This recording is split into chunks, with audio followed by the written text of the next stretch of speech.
Ice and millions of gallons of water are creeping closer to some homes in Armstrong County. The Kiski River is beginning to overflow its banks in Leechburg. Ice, slush, and water are already covering some yards, trees, and utility poles, and people who live there are preparing for it to reach their homes. Paul Martino spoke with some of them today, and he's live with their story. Paul. Susan, these ice jams are both a magnificent and a frightening sight. Now, the National Weather Service hasn't put out a flood forecast for this weekend just yet, but they are optimistic that flooding this weekend will be limited. But the folks who live along the Kiski, they're not buying it. The Kiski River is a beautiful sea of huge white chunks of ice. It's almost a delight. But try telling that to the people who live along there. It's scary. It really is. It's scary. The ice jams are inching towards Ann Scott's front yard in Gilpin Township, Armstrong County. She fears she'll soon be stranded, and she doesn't know how emergency vehicles could get down her street.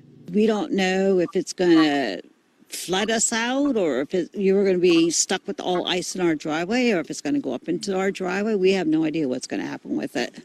The National Weather Service isn't putting out a flood prediction just yet, but they believe.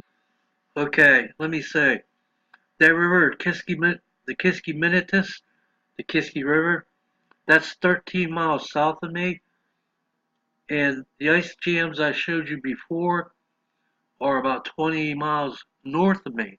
The Kiski River runs into the Allegheny River 13 miles south of me. This is all way above Pittsburgh, and I've seen them blocks. I showed you one on the stage at the park. Some of them are bigger than whole houses. And I've seen ice blocks bigger than tractor-trailer trucks.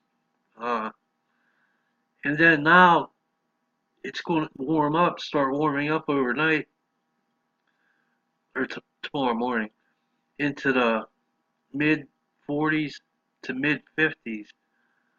And now, when that stuff starts melting, the ground's already frozen.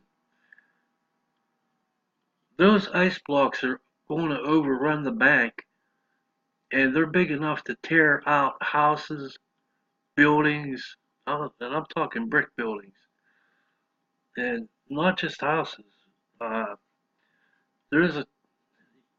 Wait until Monday. You'll hear about it. This is a catastrophe. We won't have the severe flooding we had last weekend when stranded motorists were rescued from the parkway in the middle of Pittsburgh, and the 10th Street bypass became a mass of mud and ice.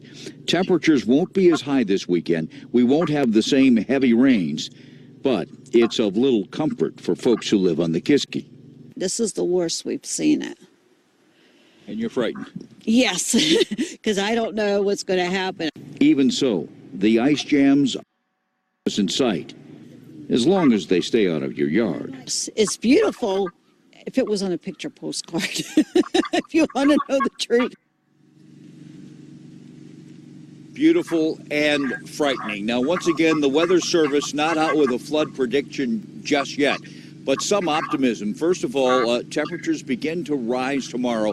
That means no more additional ice on the rivers. Secondly, they say we're not going to have those 60-degree temperatures that caused a very rapid melting over the weekend. And thirdly, we're not expected to get real heavy rainfall like we did last weekend. Even so, we will be keeping a close eye on the Kiski River. Reporting live, Paul Martino, KDKA TV News. Large chunks of ice and milk.